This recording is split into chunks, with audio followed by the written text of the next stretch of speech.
You're listening to Shoe In, covering the ins and outs of all things footwear, from sneakers to heels, loafers to slippers, and every type of shoe in between.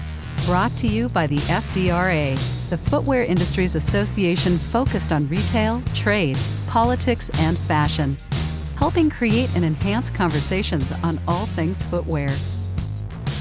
You know, Sandi Mines, one of the things that you and I have in common is that we both have amazing daughters, right? You have a daughter, I have 3 daughters, and our guest today works with his daughters. And as I've been thinking about this conversation we're about to have, I've been thinking about what it would be like to be in the business with my 3 girls, because I adore them.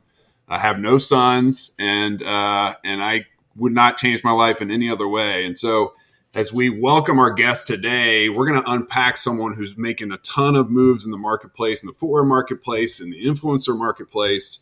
And so I'm very excited to have our guest on today, who is joining us today on Shoe and Show. Great. Really looking forward to today's episode of Shoe In. We are here joined together with Marc D'Amelio, CEO of D'Amelio Footwear. Welcome, Marc. Thanks for having me. This is so exciting. Glad to be here. This is great. We're really excited to hear a little bit about how you launched into footwear, what's going on with your company, with the girls. Tell us up at the start, let's hear about your shoe story. We always start by asking people, how did you get into the footwear market? Yeah, so right out of college, I answered an ad in New York Times, and I got thrust in with a political science degree. I got thrust into the garment business. I started working for a licensed apparel company. And I did that from the early 90s to 2000. And in 2000, started my own clothing brand. So I've had a showroom, and either my own brand or showroom in New York City. And through having a showroom, I represented a bunch of different footwear brands. Lamb, which was Gwen Stefani's, which was run by K-Swiss. And I represented Royal Elastics. I did stuff with a couple other brands, New Balance, and so PF Flowers, a lot of smaller brands owned by New Balance. But I've been selling to retail on 7th Avenue my entire career, and that's what people don't understand, and why this is really true to me. It's the first time in 4 years since our family's been gained notoriety on social media that I kind of feel comfortable back again in my own skin. I was never really comfortable on TikTok, and although I have a following, I was one of the first quote unquote adults to get on there, and because I was keeping an eye on my daughters. So that's hilarious. So there's a couple things we have in common. I'm just discovering this is why I love the shoe story question, Marc, because 1, we have amazing daughters that we adore. 2, we both have political science degrees and are somehow in the footwear industry. I don't know how that translates, but here we are. It's funny where we end up. But it sounds like it's a family business for you. You have a ton of experience. Your daughters are gaining, experience in the industry as well. Talk to us about some of the things that you're working on collectively, and some of that journey as you've created D'Amelio brands and D'Amelio Footwear. What are you currently working on, and what does that look like right now? Yeah, I mean, we found early on that Hollywood and this whole endorsement deals for influencers and for people like my daughters starts to become almost like a hamster wheel, where it's what's the next thing you're working on, and different than acting and singing, which once you get rolling, there could be some more consistency there. This, when Charlie or Dixie or even my wife does a brand deal, it's usually a couple of month deal, and you're always looking for the next thing. So I obviously did not reinvent the wheel here, but I thought it was important for us to create something, not only for financial gain, that probably wasn't even the top 5, more for something that they could kind of control their own destiny. And if they want to be heavily involved, they can.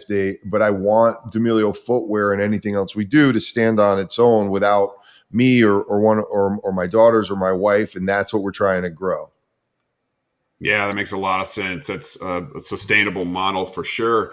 My next question is, I've seen some of the great footage of the pop-ups that you've unveiled in the LA area. Talk to us about how that's going and some of the excitement that's drawn to Southern California in particular. what's been some of the key takeaways to your pop-up experience? Yeah, the key takeaway, and this is for any influencer out there, a following does not equate to sales, and especially if you're in a market or a space that people think you need expertise, which footwear you definitely do. So we found, although we have an incredible website and we put together an incredible team, people want to touch and feel the product, and that's why we're doing the FFANY show, and we've done other shows, and that's why we're doing pop-ups. We can't at this juncture open up 30, 40 retail stores, so the pop-up is a perfect transition for us to say, hey, you saw us on our website, you know our family, you've seen what the quality looks like on screen, but why don't you come down to the Grove and touch it and feel it? So we did that for the whole month of September.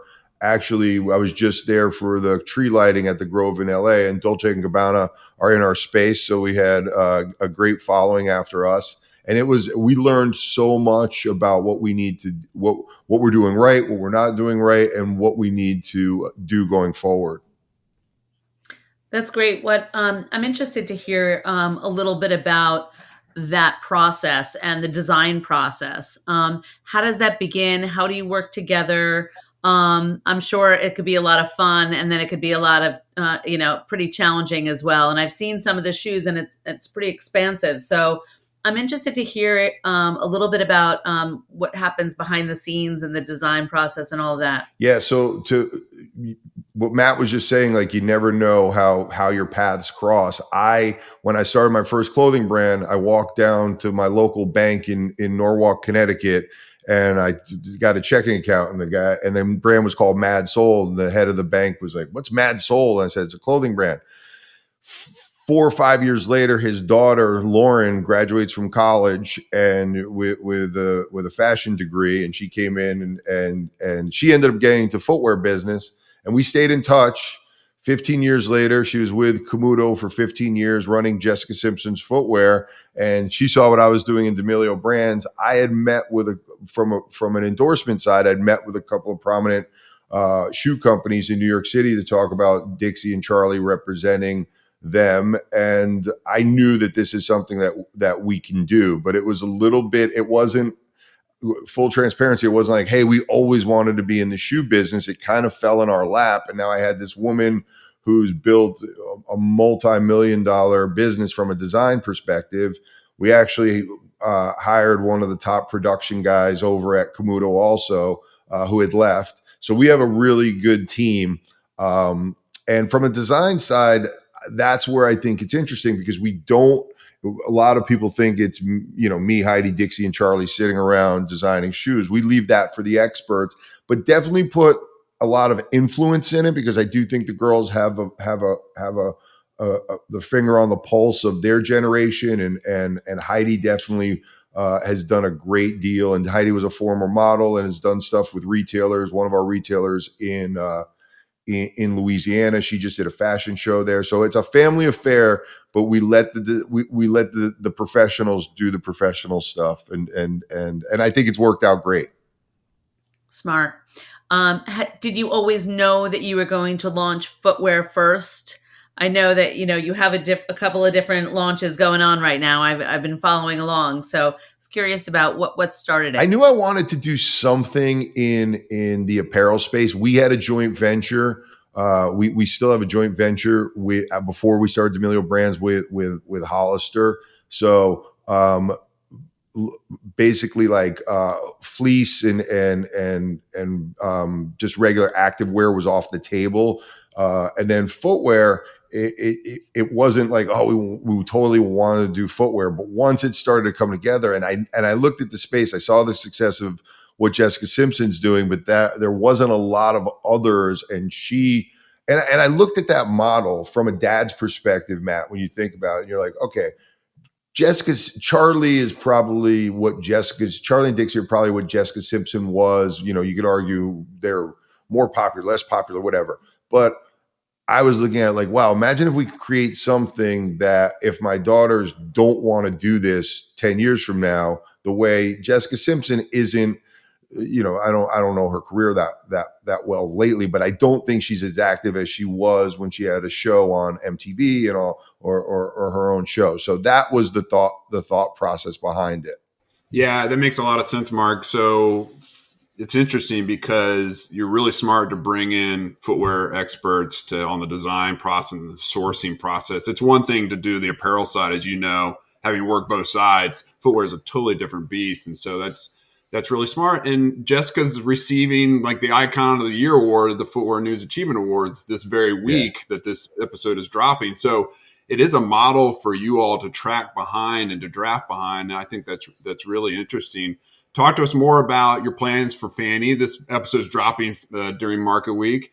What are your plans for FFANY? Kind of where are you showing? We know where you're showing, but talk to us about what you're looking for during Market this November. Yeah, well. So first of all, I like I said earlier, I think everybody thinks, oh, you gain a following, you get a Shopify store, and you become a millionaire, and that's just not the case. And for all the people who are footwear industry experts, my hat is off to you, because there's so many things from the molds. You don't have to take out a mold to screen print a t-shirt. You don't have we can get you can get t-shirts printed, you can do 72 pieces, 48 pieces.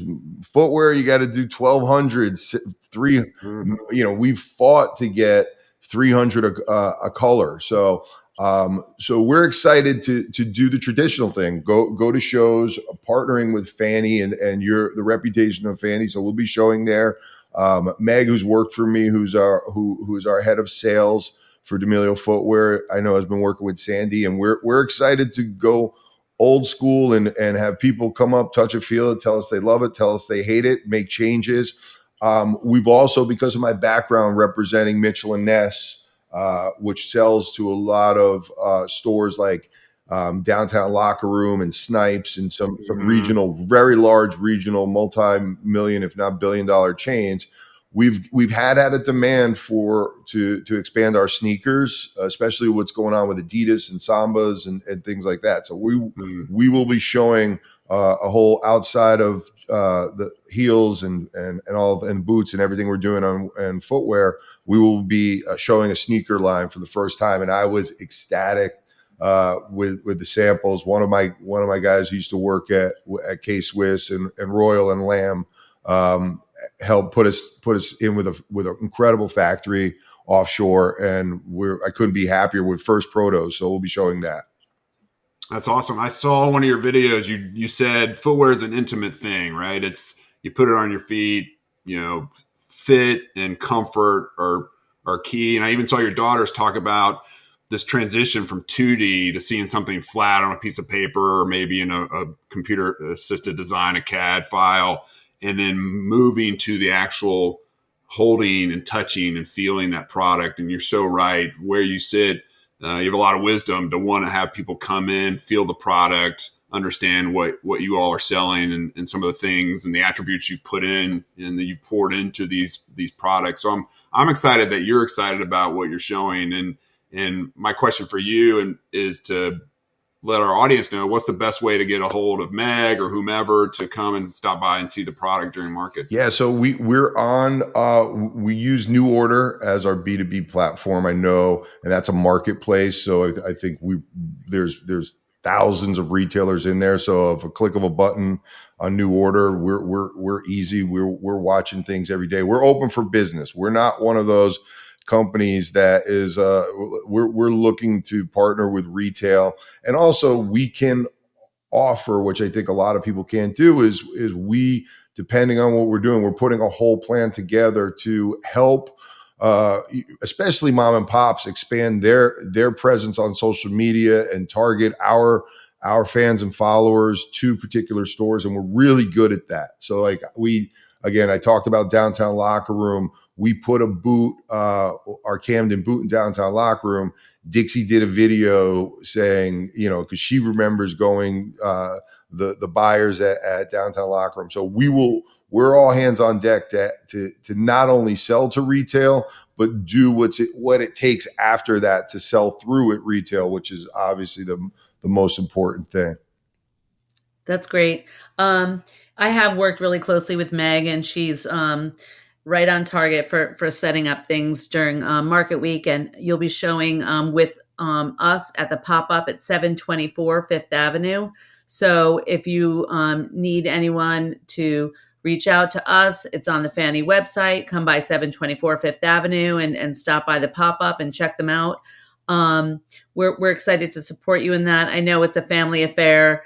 I grew up in a footwear family. You're in a family business, and the footwear industry really is one big family, and it's all about relationships, right? So, going to the shows, as you know, you've had a history in the garment industry and the footwear industry, but the footwear world is very unique in that way, and it's all about relationships, and it's all about showing up and doing the old school thing with going to the trade shows and making connections and starting collabs. So it sounds like you're off to a great start, and we're there for you. So I'm interested to hear a little bit about what you see for the future of this brand. You know, you're looking down the road, 24, 25. What do you see the footwear brand, evolving into? Yeah, well, first I want to say, as far as your point you mentioned, when we've gone to other shows where people who are in the footwear business could look at us and like, oh, who are these new guys, and what do they think? They don't know this business.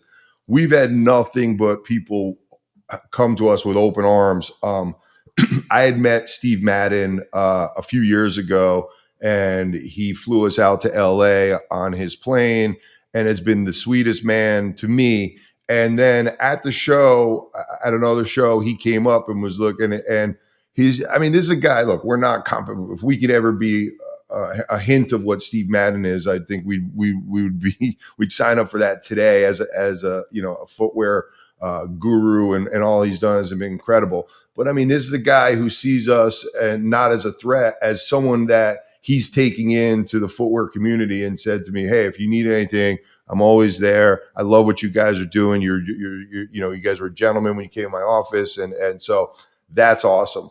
I mean, we didn't, like I said, we didn't fall into footwear. We knew we wanted to do a brand, and we wanted to do something potentially with our last name, but not make it Dixie and Charlie. So I think D'Amelio as a last name has for the people who know our daughters and are on the inside that know that, they know about it. But for someone who's just picking up, like, oh, that's a cool, it sounds like a Italian Valentino, D'Amelio. We thought it was Exactly great.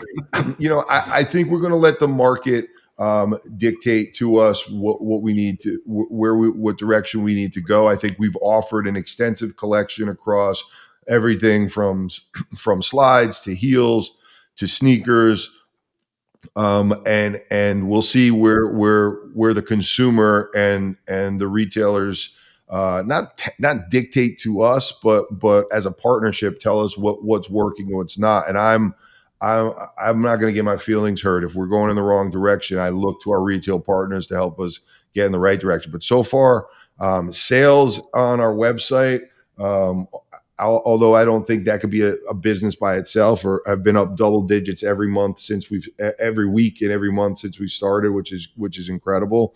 And we're looking for retail partners. I do think one thing is some of the bigger retailers kind of have a little wait and see approach on us. And are these guys for real? What does Dixie and Charlie, what does that family know about the footwear business? But I think once they get to see all we've done and what we've built over a year, and who we partner with as our manufacturer, and I think they'll see we're here to stay, and I'm excited. I'm excited not to take over the footwear industry, just to be a part of something that people way before me have created.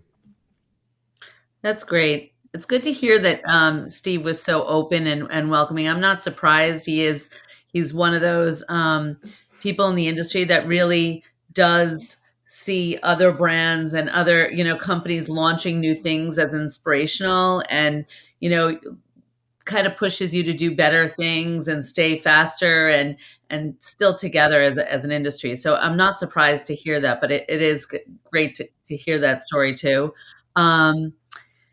I also love to see that the shoes that you guys are producing are really pretty on target with what's happening today and looking at the future. I mean, I saw the loafers and the Chelsea boots. At first I thought it was going to be a lot of pumps and really, style, a lot of things that are a little bit more conducive to a younger crew. And I saw these Chelsea boots that you could walk around all day, and I thought they were so cool.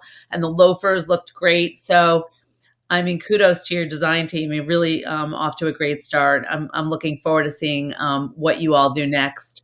I look forward to working with you at the pop-up, and I just want to give you an opportunity to add anything that we missed covering today. If you wanted to share anything else. No, I just we're excited to be part of the footwear community, and I would, the only thing I'll say is we're for real. We have inventory, production. My background, although I haven't launched up my own footwear brand in the past, I launched my own clothing brand in the past. I think my experience and the team we put around us has done a great job, and come take a look and give us a shot. And I think you'll be pleasantly surprised. And I am, being a sales guy, an apparel sales guy and a footwear sales guy my entire career, I know how to partner with a retailer and make it a win-win. And I think that is very, very important. So come check us out, and we're open for business. Marc, that's awesome. This conversation has been awesome. You're an inspiration to me as a dad, just seeing how you're guiding your daughters and propping up a family business that, as you say, is sustainable and long lasting and has a legacy to it, with your name attached to it. So, and it seems like you're doing it all in the right way. So kudos to you. Thank you for coming on and sharing your shoe story with us. We're super grateful to be partnering with you, and we wish you all the best, not just during Market Week this week, but for many years to come. We really appreciate it. Thanks, Matt. Thanks, Sandi. You guys are awesome. Appreciate it. All right, folks, that's been another edition of Shoe and Show. Every episode brings new knowledge as to what's happening in our industry. As we push towards 400 episodes, it's hard to believe that we keep having these amazing conversations. We encourage you to check out shoeandshow.com for all the latest episodes. Subscribe where you get all your podcasts, and hit up FFANY.org for all the different locations where you can go this week to see great brands like Marc and D'Amelio Footwear. They're all over the city, and so we encourage you to have a wonderful market week, a happy holiday season, and we'll see you next time at Shoe and Show. Shoe In has been brought to you by the FDRA, the Footwear Industries Association focused on retail, trade, politics, and fashion, helping create and enhance conversations on all things footwear. For information about FDRA, visit fdra.org.